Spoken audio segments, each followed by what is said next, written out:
Well, thank you everyone for joining us here today for our weekly session of Lawfare Live. I'm sure everyone here has been following and watching the Olympics in Beijing that have been ongoing for the past week, and we've got, I think, about a week left, a little over a week before they wind up. These Olympics are particularly notable, of course, because they bring into play, by virtue of the host country and among other factors, into play a number of major political questions and policy questions, both for countries sending athletes, for countries about attending, and of course for the host government of China. We're incredibly lucky to have two people who have thought a lot about China generally and Chinese policy, well beyond the scope of the Olympics, of course, but in particular for our conversation today about how the Olympics plays into China's strategic picture, and also how it has interfaced with and is China's wrestling with some of the controversies and other issues that may be circling around it, and also where we may be going after the Olympics in particular. Point of interest, our guests today are Dr. Victor Cha of the Center for Strategic International Studies and Georgetown University, among many other affiliations, but those are the two hats I'll flag for you today. Victor also wrote a phenomenal article for Lawfare on exactly this topic this past week, which I'm putting into the chat window for everyone to take a look at.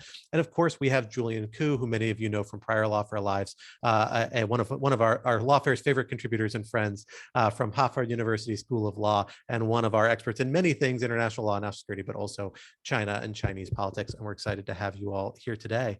Dr. Cha, let me turn to you first with an initial question. And I should say, sorry, actually, before we get started, attendees, you should feel free to ask questions. Just put them in the Q&A box. I'm going to turn to you first and bring you up on camera and audio to ask your question and present it, or comment if you prefer. That's okay too. Just put it in the Q&A box or raise your hand and we'll follow it that way. But go ahead and please submit it. I've got a few questions lined up, but really this event is for you, the attendees, to get to ask questions of our wonderful experts. And so I encourage you to take advantage of the opportunity whenever you feel up for it. And I'll be monitoring the Q&A box and the chat box for those purposes.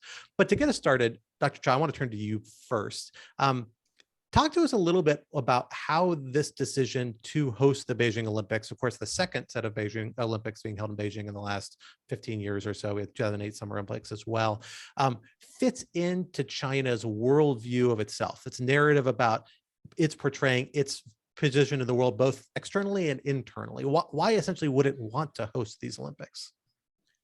Well, first, thanks for the invitation to be on Lawfare. It's called Lawfare Live, or Lawfare Live, exactly. Live, yeah. It's my first time, and it's also my first time sharing the screen, if you will, with Julian. So I'm very happy to do that. So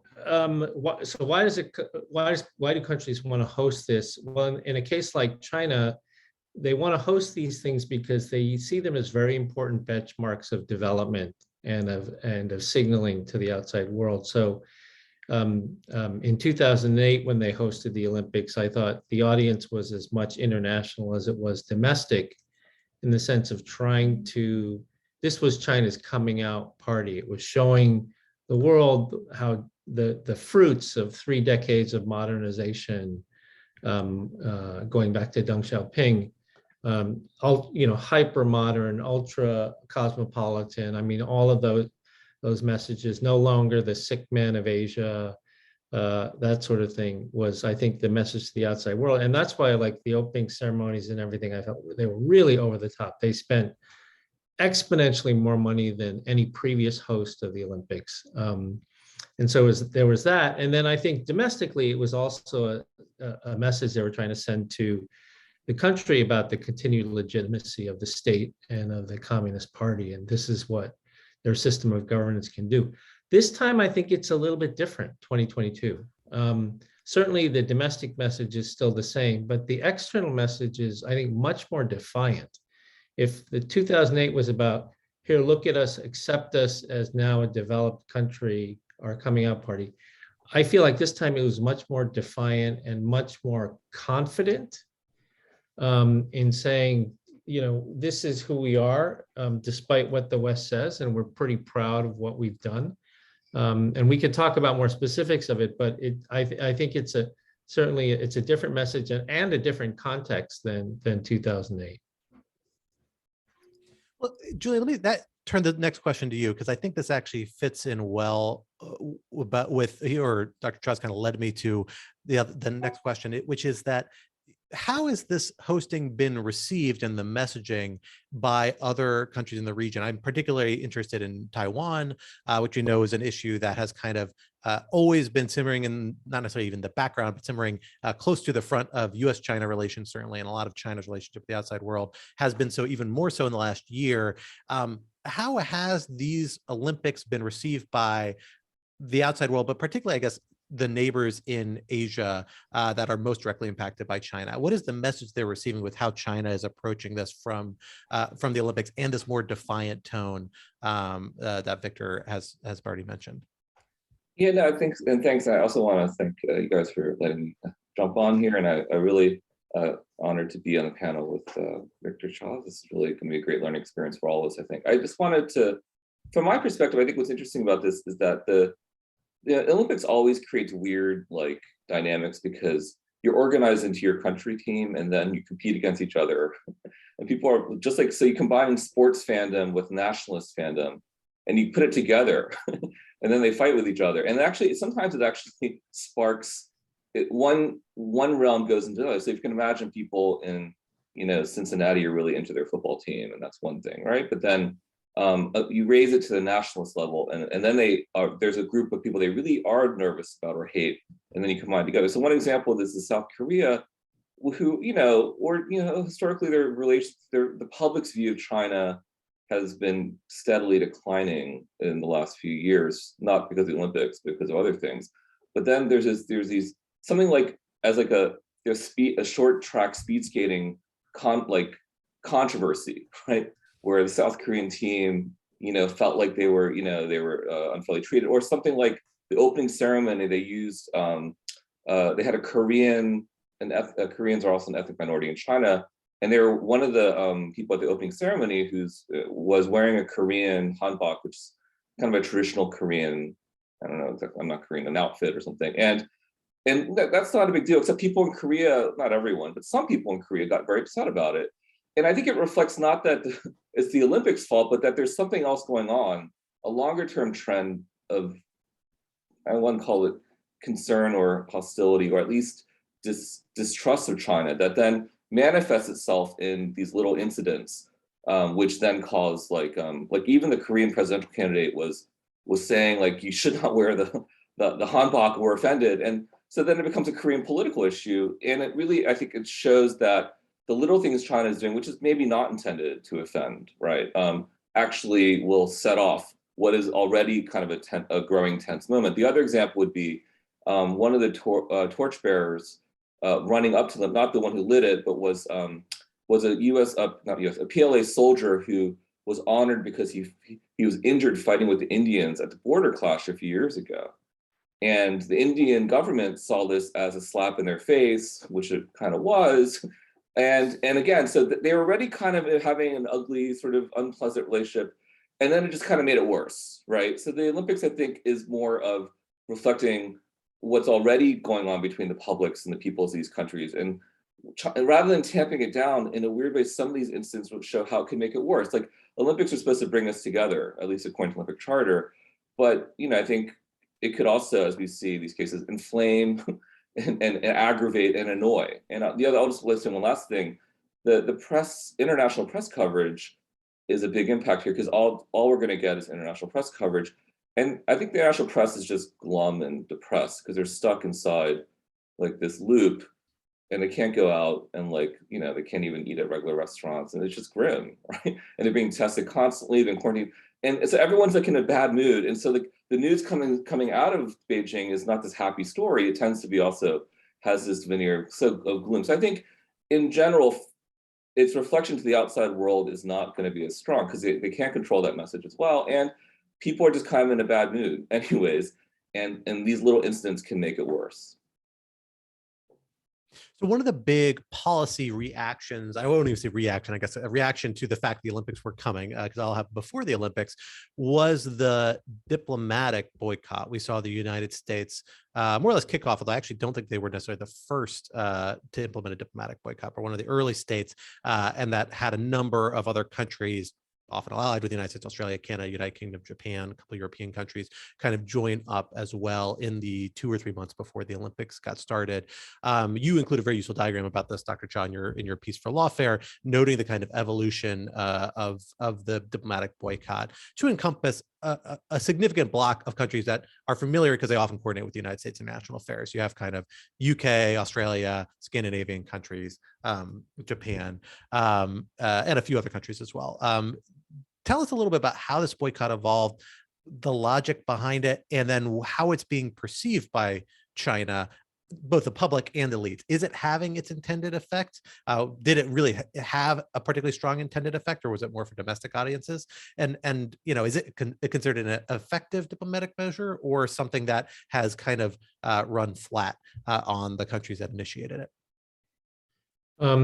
So I think the best way to start to answer that question for this audience is to go back to the Tokyo Olympics, where the US did send a diplomatic delegation that was led by the First Lady, Dr. Jill Biden.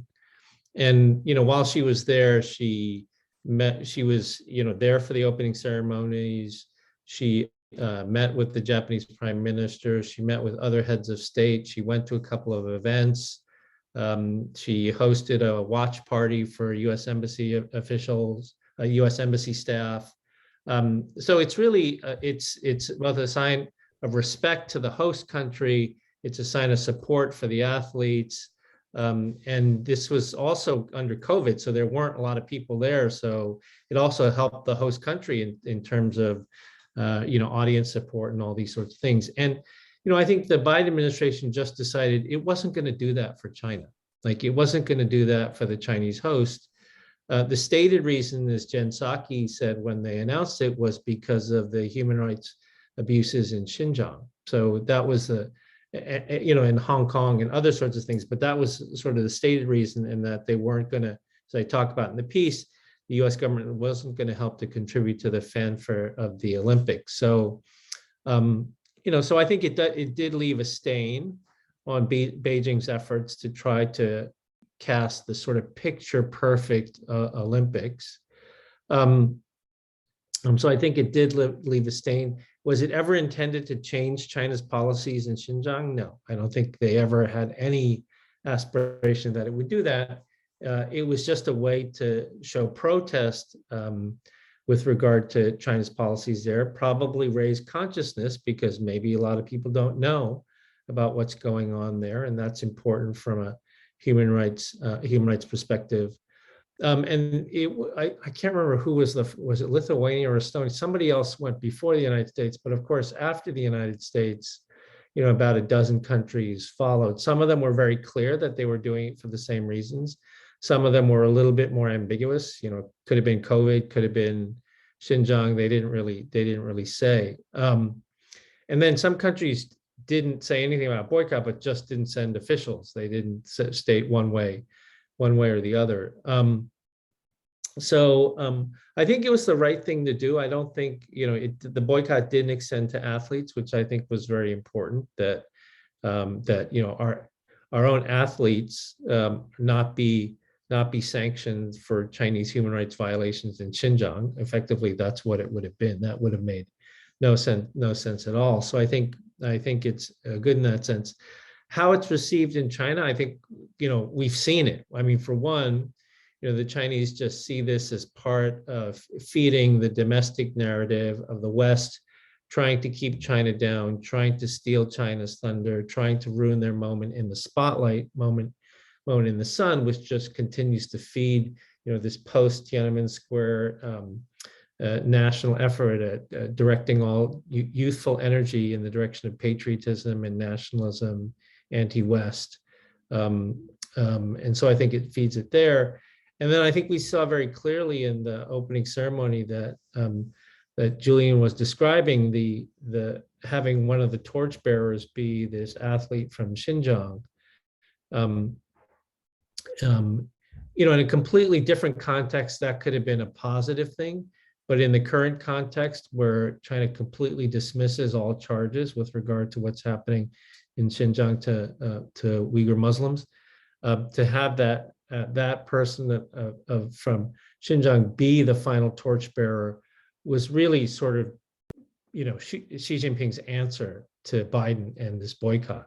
Basically, it was a slap in the face. It was a middle finger, to the world with regard to this. And this is what I mean about this defiant confidence that they're demonstrating in this Olympics compared to 2008, where I think it was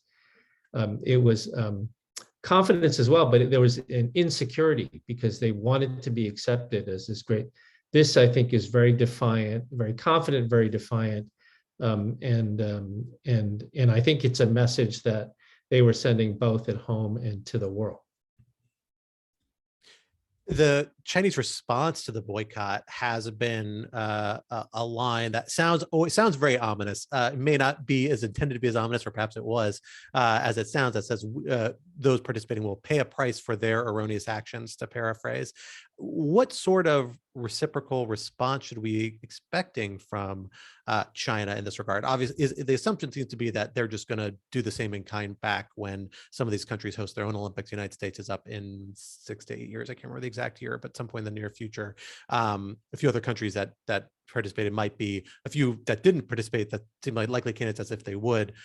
You postulate in your piece, Dr. Shah, likely didn't because they didn't want China to return the favor just 2 or 4 years down the road, Germany and Italy specifically, or France and Italy, excuse me. So what sort of response should we expect China to do here? Is that just a kind of threat that's a little empty, at least for those countries that aren't going to be hosting Olympics sometime soon? Or should we actually be expecting some sort of other Chinese response in some other terrain to this boycott?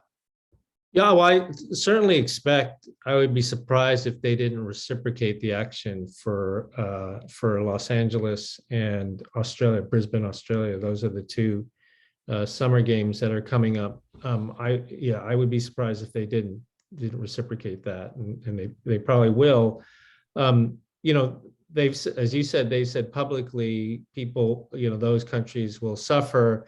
At the same time, they've been very dismissive of the boycott, saying like, this is like, I don't really care about, it's like dandruff on my shoulder. I don't really care about this, right? But I think they will retaliate. I mean, and it'll be largely through some form of non-WTO complying economic coercion or sanction or something. I'm certain that they will to each of those countries going forward, because that has definitely been the mode of operation that they've used, with Japan, with the Philippines, with South Korea, when these countries do things that they don't like. So I don't think it's an empty threat. I think we should expect this to happen.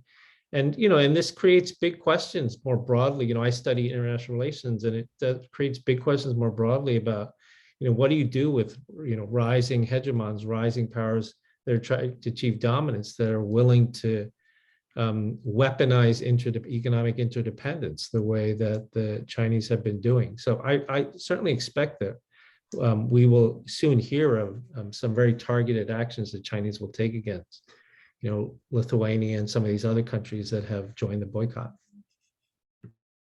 We have our first question from Deb Hayes. Deb, I'm going to activate your audio and allow you to talk so you can pose it yourself. Although if you'd rather not, also feel free to just drop a message in the chat and I'll just read it out. But I'd love to have you formulate your question or your observation, I should say, itself for Julian and Victor to react to. So 1 second, I'm going to activate you. You should be able to talk now once you unmute. There you are. Okay, well, it's not a question. I just was listening to a Lawfare podcast, and somebody suggested or pointed out, I'd never thought of this, that since the Chinese don't vote, the only way the leaders can find out whether people approve, or one way, is to put on some extravaganza. And, so part of that was for the folks at home. I'll just throw that out there. I think that's an interesting thought about the role big public events and accomplishments that have a degree of public fanfare plays in developing what I read to be narratives of legitimacy in the absence of maybe democratic institutions. I'd be curious about your reactions to that. Julian, let me start with you. And also, I'm going to apologize in advance. My dog appears to have unplugged my laptop inadvertently by kicking the plug out. So I'm going to hop off camera for 5 seconds to plug it back in. But please go ahead and start, Julian, and I'll be right back. A lot going on. Yeah, I guess this is a narrative that we have for authoritarian regimes, right? Like that, they need these sort of grand displays, right? And there's some truth to that because, there's the bread and circuses thing. And I think the way to think about this is that the Olympics don't seem to get the United States a whole lot of political legitimacy for its government. If anything, and for other democratic governments, I don't think it really tends to be super popular or enhances the particular government's popularity. It's just sort of a thing to have. Maybe the people often emphasize their economic benefits for like Salt Lake City will become a ski destination in the future, so that's what we should do. But it's whereas I think you're right that hosting a big international event for a country like China, which still has this mindset that they are emerging from some level of isolation and being kind of considered backwards is a big deal. But and I think it's not so much the authoritarian part of it, but also the coming from poverty and backwardness to being a modern, well accepted country scenario as well. So, other countries, like I think people always point to South Korea in 1988 as like a moment where South Korea was able to sort of show that it was, arrived on the world stage as a modern country. And I think they also want to show they're modern, right, as well as just show that they're competent. And those two things are important, particularly for authoritarian regimes, which don't have, which might not otherwise have a way to sort of not so much gauge public support, but to build it, to build a sway, to build pride in your country, build pride in your government, and to build sort of confidence in the competence and of your government. I think is what these Olympics, I think, can do at home. And I think that's, just to put one other fine point to it, though, it goes beyond that too, because then there's the question of making sure they can compete and win gold medals, which is a whole nother part of it. So one is putting it on, but then actually authoritarian governments, we've seen it in Russia during the communist era, we see this now with China. They went to great lengths to try to build up their teams, to create stars, to also make the country seem strong by winning a lot of medals, right? And again, for America, this is not really this. There's no real good analogy to this because we care about medals. We don't really have a system that's designed to get X number of medals exactly. And so it also is another sign of how it's a little different for a country like China, where even the medal count is a sign of how strong the country is, how modern it is, and how much it's arrived on the world stage. Yeah, the only thing I'd add to that, I mean, I agree with everything that Julian said. The only thing that I would add is that these Olympics are a reflection of China's new narrative that their system of governance, their illiberal system of governance, is not only legitimate, but that it is better, right, than decaying democracy in the United States or elsewhere. I mean, the Chinese, I've heard from many, feel quite confident that they look at what's happening in the United States with our own issues with regard to democracy and race relations, and they say that's what happens when you have democracy, and our system is so much better than that. And this is particularly a narrative we've seen with Xi Jinping, right? Starting from about, I would say, about a decade ago, a little less than a decade ago. And so I think this is also part of why these games are important to countries like China. Now, the question by Deb, the comment by Deb does beg the question of, why does the IOC continue to allow illiberal regimes like the Sochi Olympics or the Beijing? Why do they continue to allow this? I think there are answers from an IOC perspective that we can certainly discuss that I don't necessarily agree with. But it does raise this question of are we contributing to, is the IOC contributing to this propaganda? Whether certainly not intentionally, but are they inadvertently contributing to this propaganda, which is not really conducive to the broader liberal international order that the Olympics is supposed to stand for. So Sorry, I forgot I was muted. Let me bring in Auntie. I see a question from you, but Joyce just made two interesting observations that I think tie in well here. So let me turn to these first, and then I'm going to bring you in, Auntie, to take the conversation slightly different direction. Joyce noted in the chat, she asked me to read these out instead of bringing her on mic. A comment on Chinese pride. I understand their social media have either ignored or trashed Chinese athletes who are participating under the flags of other countries like Nathan Chen.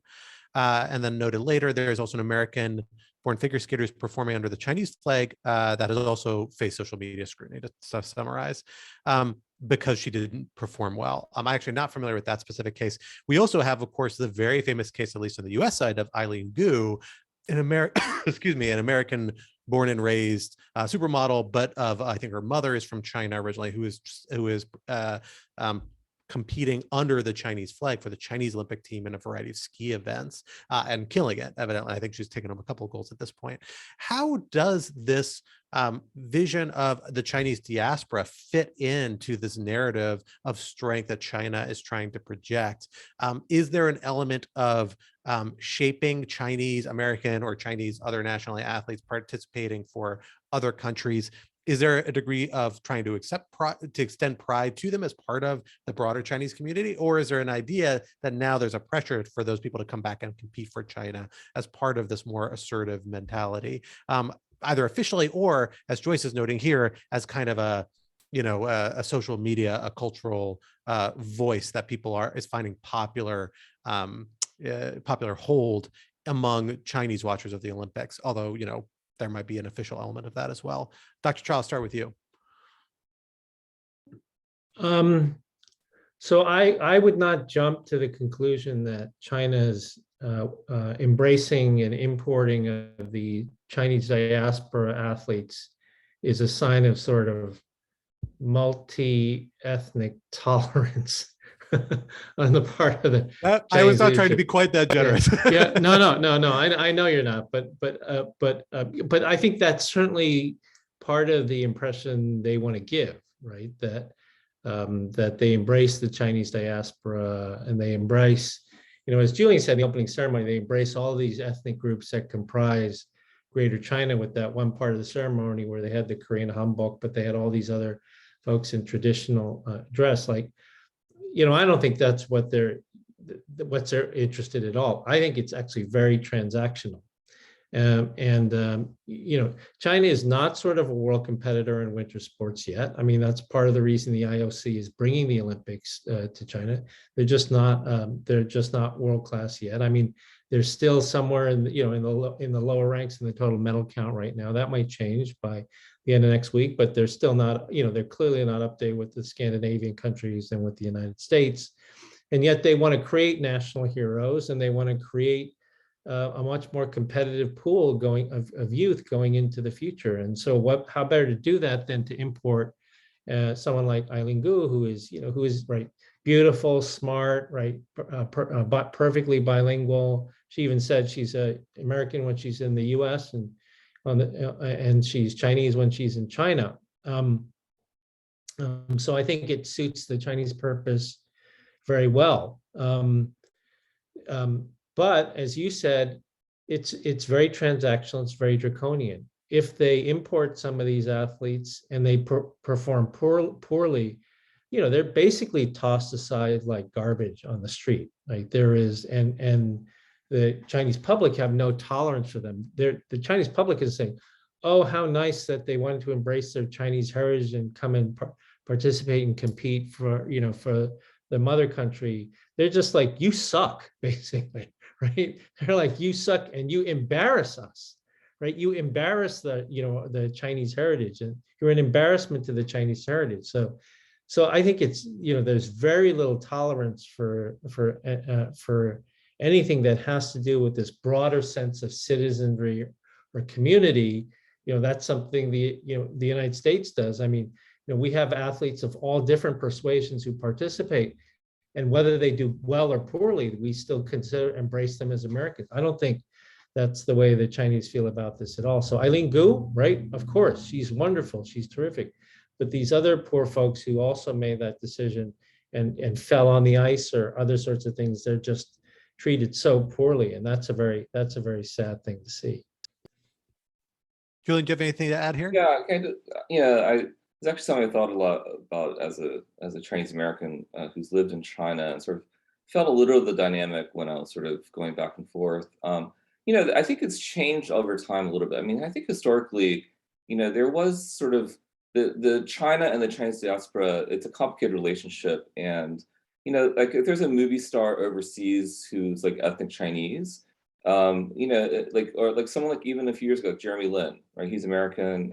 Actually, he's Taiwanese American, but they sort of embrace him as he's doing well in the NBA. They kind of embrace him, as someone who kind of represents them, right? What I've been fascinated by is, I think what Victor was saying, how things have changed a little, and I think that like someone like Nathan Chen, whose parents are literally from China, right? He's the son of immigrants in China, doesn't really get much push in China, even though he won a gold medal, because he's not representing China, and Eileen Gu, who, has a strong connection to China as well, is going to get a huge push because she does choose to represent China. And I think, even 10 years ago, the dynamic might have been, they're all kind of Chinese or something, and I think now it is maybe a reflection of how there's a more narrowly nationalistic sort of approach by the government. Now, I agree with Victor that the athletes themselves are brought in purely for instrumental purposes, to build national heroes, to build the industry, to also just to sort of maintain a little respectability. Like the Chinese hockey team is just horrendous because no one plays hockey in China. So half the team are not even ethnic Chinese Americans. They're just like, I don't know how to put it, white Americans, the type of people who play hockey, right? In America, and none of them speak Probably Chinese. Canadians in substantial portion. If we're being honest as well, right? But they represent China, and they just got humiliated by the American team yesterday. It's because they're not the best. Our Americans are better than their Americans, right? So they're importing them just to have a team, I think. But I think in the larger, but I'll just say that I think the changing views of diaspora is complicated. They're no longer sort of seeing uncritically overseas Chinese as kind of on their side. The U.S. ambassador to China a few years ago was a Chinese American named Gary Locke, and it was kind of a nice story. His family's from China, his father's from China, but actually the government hated him, and they made a point of trying to be disrespectful to him because for a variety of reasons, and they kind of wanted to make sure that people didn't see him as someone who represented the Chinese people. So it seems like it's a pretty complicated relationship with the diaspora. On the flip side of that, I'd say that they do try to reach out to diaspora groups to spread influence. This is the so-called United Front stuff that goes on, and that is something that so they are sort of overseas Chinese do tend to be supporters of the government and reach out to the Chinese government and want to stay connected. And so they're an important sort of group for the Chinese government to work with. But I don't think the public in China has the same uncritical "we're all Chinese" view that they used to. And this Olympics has been a nice illustration of that. We have another question here from Auntie, a frequent Lawfare Live all-star. So let me bring you on, Auntie, in just a second. Just a flag for folks, if you do put a question or comment in the Q&A or the chat box, feel free. But just my assumption will be that I'm going to bring you on to ask it. If you would rather me just read it, just put a little note to that effect in there.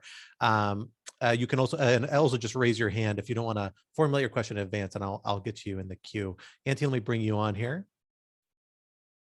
All right, you should be on as soon as you unmute.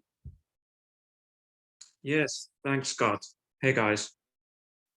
So there used to be this big analysis of Soviet and North Korean and Chinese leaders based on who was on display and who wasn't at parades and events and so forth. So is there anything that sort going on in the Olympics? Has there been any sort of deep analysis as to who is at these public events related to the Olympics and who's not? Thank you. All right, Dr. Chow, why don't I start with you? It's a good question. I don't have a good answer for that because I have not been following sort of Xi Jinping's movements and who has been, sorry, that's my dog in the background, Xi Jinping's movements and who's been present. I think the most salient response I can muster has to do with the picturing of Putin and Xi together, right? Which really has shown, I mean, it was in many ways a crystallization of a trend that we have been seeing with regard to Chinese and Russian disrespect and defiance of the liberal international order, and the United States as the guardian of that order. And so I think the combination of President Biden's decision to boycott and Putin's the very public staging of Putin, I think, demonstrates, or is meant to demonstrate, that here are two countries that are growing closer and very much resistant to the U.S. role as guardian of the liberal order. And I'll just say that this has been Xi Jinping has very conspicuously not traveled abroad since the pandemic began, and that's now, I guess we're heading into year 3 of this, and so he has not had any one-on-one in-person meetings with foreign leaders unless they come to him, and even coming to him is hard because of China's quarantine requirements. And so this has actually been a chance for Xi to meet in person with a bunch of foreign leaders, the ones who are willing to go. So like the president of Argentina, right? Or the president of Ecuador, like some of the lower level, less, not just Putin, and these are not countries that are Chinese, enemies or allies. They're just kind of countries that have interest in working with China. The president of Poland or something, so they get this sort of, and so I think he's been he's been taking advantage of the fact that people are in town to have these one-on-one meetings, because for reasons that are still unclear to me, he won't leave China. He won't leave China. And so, it's almost like you have to come to him and you get an audience with him, and then you kind of pay your respects. And Argentina says, yeah, we can rework the debt problems a little better, and Ecuador gets a better deal on their deal. And so I think it's been a good opportunity for him to, to some of these Putin is obviously the most important one, but some of these lesser big ticket diplomatic items, they've had some good opportunities to get that one-on-ones that they can't otherwise get because of the pandemic. So the Olympics has been a bit of a boon on that front as well. I have heard that the political leadership is very opaque in China, but it is kind of a political year, so it is something worth paying attention to. In October, they will have the party Congress, and that is the key mechanism for choosing the new leader of China, is the Communist Party Congress. And so it is sort of an election year. And so it is worth it to sort of pay attention to Xi, what he's up to. And it's good for him to show, I'm meeting foreign leaders. They love to show this on Chinese TV. I'm meeting foreign leader X, and they came to see me, and we told them this. And then it's a great it's a standard, I'm doing things, I'm in charge here, and that will help bolster his expected sort of continued dominance. I don't think there's reason to think I haven't heard of anyone saying or really thinking there's any serious question that he'll probably be, continue, given another 5-year term at least.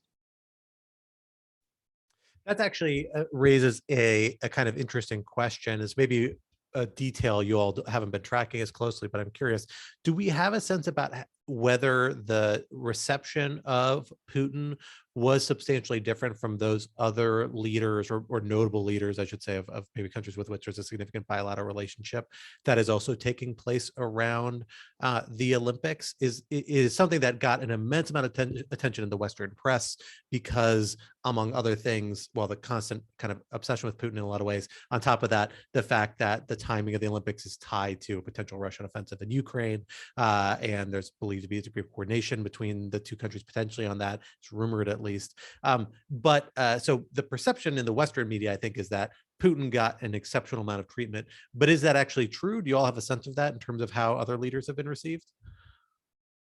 If you've been tracking, you may not have been.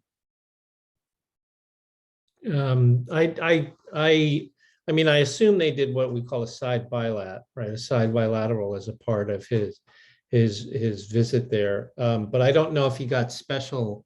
I don't know if he got special treatment. It is, Putin loves the attention, right? He loves the entire world and all this attention. So I'm sure he reveled in the idea that he was there for the opening ceremonies of the Olympics. And, the big question in the West is, is he going to attack now, or is he going to wait till the end of the Olympics? My personal view on this, and I talked about this a little bit in the article, is that, I think, the Russians did something similar in 2008, where they invaded Georgia during the opening ceremonies of the 2008 Beijing Games. And, I think that actually worked to China's advantage because it took all the tension off the politics of the Olympics. I mean, here we are still talking about the politics of the Olympics, a week into the games, which was not the case in 2008. In 2008, in the run-up to the games, there was like a gauntlet of political protests a gauntlet of political protests that the Olympic torchbearers were running through as they brought the torch from Athens to Beijing. Every city, like they stopped in. And when it went through the United States, I mean, in San Francisco and other places, there were protests everywhere, human rights protests. But then when Russia invaded Georgia, like all the attention disappeared because everybody was focused on what was happening there. So if Putin, does do something like that, some may think Xi Jinping won't like it because it'll take attention off of his games.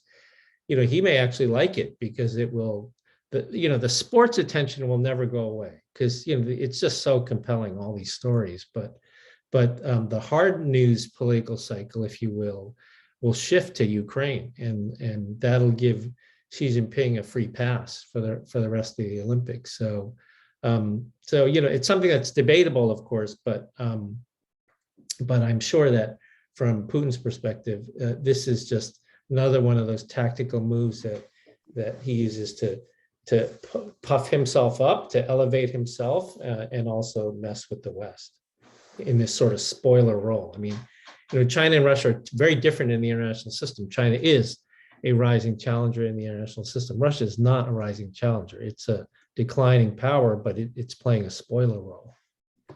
I'll just say that they did issue a joint statement, a joint leaders statement, which was a pretty long and substantial one. And I think it was toward the beginning of the ceremony. So I think sometimes first in line, like I think he probably did get one of the first meetings with Xi, and I think there's a reason to think, if you look at state media in China, this might be a way to gauge it, that they probably gave him a little bit more. They gave him more attention than they would to some of the lower level, like I don't think Ecuador gets the kind of love that Putin does in Chinese state media, right? And I think that, and justifiably, and I think, and the joint statement that they released was very, at least for me, kind of interesting. I was kind of focused on the joint views of how international law works, or how the world should be governed, or how we should approach international relations. And I think, that I think we would say that's a pretty big deal when the leaders of these two countries and their different, governments get together and issue a shared statement like that at this moment when Russia is under this sort of scrutiny, and as is China, and it's a good way for them to create a counter narrative, and also to work out some of the kinks that Russia and China have with each other, which historically have not always been very smooth, in fact, quite bumpy. And I think it has a signal to people in China and Russia that they should continue to push to think of themselves as closer together. And that's a slow but gradual shift away from the idea of, China. I think historically, even 20 years ago, China is like, we're not like Russia. We want to be anything like Russia, right? And that now I think the narrative in China and the signal to the people is to start, thinking of Russia again as our allies. And that sort of meeting and the prominence in the joint statement, I think, is a sign of that. Yeah, could I just add, because that's a really important point that Julian's made, and again, I mean, the context of this when they talk about the international order is that, both Russia and they're actively resisting sort of the post-1945 liberal international order created by the United States, whether this is through things like Belt and Road or and some of these other initiatives, militarization of the South China Sea. And the Olympics provides, ironically, of all places, the Olympics, which is supposed to embody liberal values, is the place where they're able to do this. And again, which brings up questions about the IOC. So I think that's an important point to state. And the other, I think, is certainly when China does things like Asia Infrastructure and Investment Bank, there are many who would argue that they are trying to do this as just an alternative source of capital and not necessarily to overthrow the system built post-45. But these are two countries that don't have trouble with using coercion, whether it's economic coercion or military coercion, as a legitimate form of statecraft, right? And that is, whether it's on the border with Ukraine or whether it's restricting rare earth mineral exports to Japan. I mean, this is, or not importing bananas from the Philippines. This is sort of diplomatic and military coercion that they feel is a very legitimate part of statecraft. And that's a threat to everybody, right? And that's a threat to everybody. And so when they make reference to the international order in joint statements like this, the language may sound somewhat soft and diplomatic, but there's active resistance that underlies that can't be discounted. And if I just jump in here, just I agree with that, and I agree also that my own sort of hobby horse, one of my many, is that the U.S. is not great at creating a really good counter narrative yet. I think it hasn't quite figured out how to respond. It just keeps repeating, we're in favor of the rule-based order or rule-based international order, and et cetera. But it hasn't, I think, spelled out, I think, at least to me, why what's now kind of a Chinese-Russian view is not that, and what's wrong with it, and why this is a like as Victor says, a real potential, I guess, almost ideological conflict, or at least a conceptual conflict. And I think China and Russia, I think they're if you read their message, it can be, look, India could buy into this, right? I mean, South America could buy into this. The audience is not elites in Washington, whether they agree with it. It's or people in America even. It's countries in Southeast Asia and Africa and South America that are trying to figure out how to navigate a world where countries have these competing visions of how the world should be organized. And for all the U.S. has just struggled. We're not as good at this, I guess, but I think we need to come up with a way to sort of be more pointed in critiquing and calling out what's kind of contradictory or hypocritical about the types of things that China and Russia just said. So, for instance, they said they really value and they defend sovereignty and territorial integrity, right?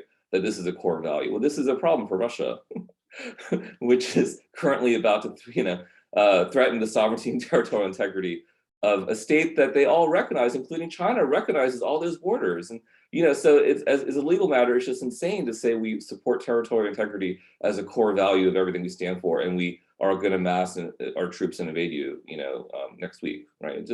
So I think we just need to push back. I'm someone in the U.S. government somewhere. Please do something.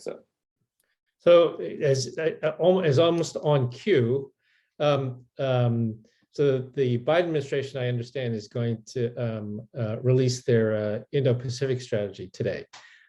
So almost on cue, in response to Julian's charge, Julian's mandate, I think the administration is actually going to release it today, which is trying to provide that narrative, right? I think they're trying to provide that narrative with regard to what Julian was speaking of. The other thing I'll say very quickly is that Julian's right.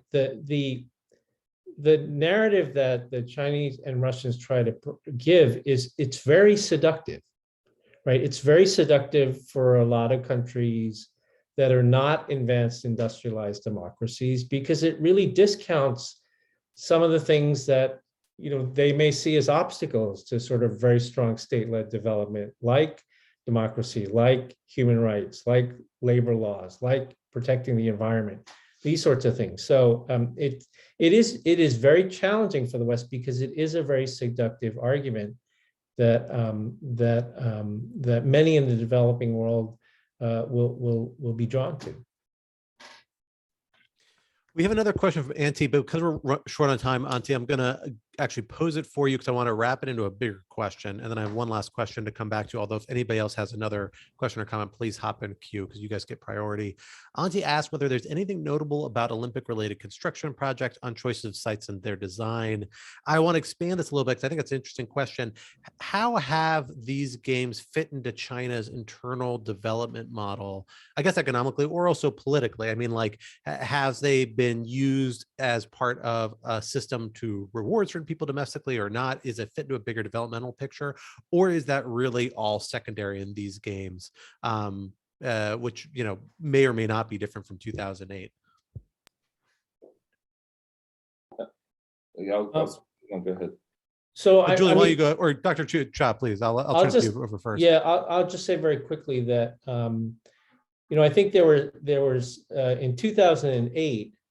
there were arguments that were put forth that China would use sort of the preparation and development for the Olympics as a way to sort of shut down some inefficient state-owned enterprises and state-owned industries, and also use it to sort of jumpstart, leapfrog some of the work on climate change and development. I didn't hear that much of that narrative this time at all.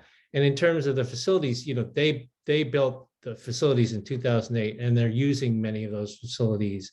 Again, how it fits into the development model, I don't know, because the accounting on the Olympics preparation has never been transparent or clear.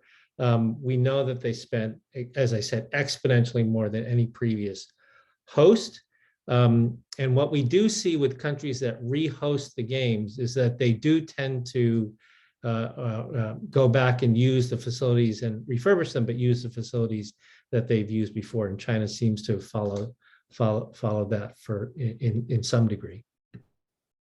I think it's just worth noting that they did redirect water supplies to make sure, because Beijing's kind of like a desert, really. So it's cold, but they don't get snow because it doesn't rain that much, and there's not a great place to. You don't usually have. It's like having the Olympics and like a like kind of like a cold desert, and so it wasn't. So they had to really create all the, and there's been a lot of stories about this. They had to create all the snow, and they had to redirect water, supplies away from, say, farmers. And these are massive construction projects that they had to do for the Beijing Olympics. So they were able to reuse stuff from 2008, but they also had to build a lot of new stuff because Beijing's not really an obvious place to have a Winter Olympics. And I think I think to some degree, it's kind of impressive, right? It's an impressive display of, it's hard to imagine a US entity being able to pull off this Olympics. I think this is the equivalent of Washington, DC, say, okay, we're going to have the Olympics and we're going to go like build a bunch of stuff like in West Virginia, but West Virginia actually has mountains. So it's not even the right analogy here, right? It's like Phoenix or something. So it's almost insane to have the Olympics there. But to pull it off, it's kind of impressive. It's an impressive display of the government's ability to mobilize and redirect national resources, including water, the most precious resource in China, to support the snowmaking and all that stuff. And I think I'll just say one other thing, though, that there's some grumbling. There was grumbling in China earlier. How come Beijing gets it twice? You go to some other part of China, like the parts where they ski, right? Like the northern parts where it's cold, right? And there is a little bit of that, political, like how come Beijing managed to shovel out the other Chinese? Because China's a big place, and there's some grumbling about that. I think that is probably a little bit of the dynamic here as well. Although I think all those countries and cities in China are like, we're good with this time. They didn't really want these Olympics. So. I want to take you to one last question, because we're, of course, approaching the end of the Olympics. I think the closing ceremony is on Friday, if I recall correctly. The Olympics is often framed as this event where China, or whoever the host of the Olympics is in a particular year, but this year China, wants everything to go well up until then. And so they have a little bit of an instinct and an incentive to keep things relatively quiet and on the level and avoid international controversy. And then that lifts after the Olympics is over. You think about what happened in Sochi and prior Olympics. And there's some narrative about that in regards to these Olympics, whether it's China's going to push harder on Taiwan or some other regional agenda, South China Sea. Then again, Dr. Chaz, you've already noted, these games are a little different, at least into rhetorical framing, because China has been much more explicitly assertive throughout them to some extent. So my question, I guess, for you, and I'll start with you, Dr. Chaz, because I know you may have to hop off right at noon in case this runs a little over. What should we expect coming after the Olympics? Is there going to be a change in tenor or priorities in the Chinese government now that it feels like it no longer has to keep things in ship shape before the Olympics? Or are concerns that China is going to be a little bit more unleashed and unburdened once the Olympics are over overstated? So, I think most immediately after the Olympics, the focus will still be the same focus of every other government and leader in the world today, and that is getting through the Omicron variant stage. I think that'll continue to be issue. It could be one of the reasons, as Julian said, why Xi Jinping has not traveled outside the country for so long. And then also, as Julian mentioned, the October Party Congress is very important, I think, in terms of what they'll be focusing on. Yeah, there's a debate as to whether there's an active debate in the China expert community about what will come after the Olympics. Will they take a harsher stand, and would they be willing to risk some sort of crises in the run up to the October Party Congress, or will they want everything to sort of be relatively stable until then, and then we have to see what happens after it. And then I think a lot of it also has to do with what is happening, not just in China at the end of the Olympics, but with regard to Russia and the United States. We have elections coming up where, if the Biden administration, if the elections turn in a direction, the Biden administration will have its hands tied on a lot of this very prominent legislation they've been pushing for, and that might embolden China. That might make them feel like the United States, that the administration is emasculated, and there's an opportunity for China to act. So it's hard to say, right now in which direction it'll go, but we do know that, COVID will still remain the major concern as we come out of the games after the closing ceremonies. I just have a quick thought on this. I don't disagree with any of that. I think it's hard. Predicting China is really hard. But I think I would just say that I think it makes sense to think that they're going to turn inward again and focus on their own issues. I think they get the real thing they got to worry about is how to manage the virus, how to get out of zero COVID, how to figure out how to integrate in the rest of the world after the Olympics. They put everything off until the Olympics, but now they got to face the music. Are we going to live with the virus? Are we going to continue to do zero COVID?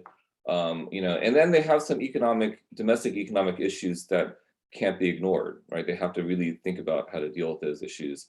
And so I'm not an expert on this, but my guess is that I would focus on those. The Chinese government can now turn its attention to these domestic issues and the Party Congress, which is really important. And so I would expect actually that I would hope that they would be a little less aggressive on the international stage until October, because they have a lot going on at home, and they got it. And I think the Chinese government has been relatively consistent over the years that what matters most of all is what's happening in China.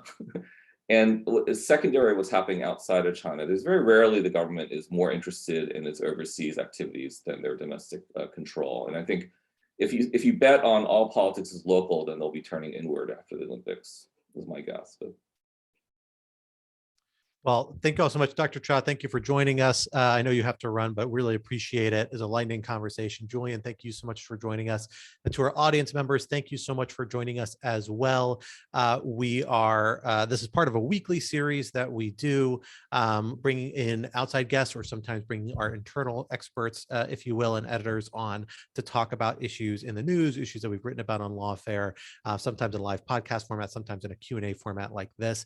If you're interested in seeing more of these events and aren't already, be sure to sign up on Patreon to become a supporter of Lawfare, what we call a material supporter of Lawfare.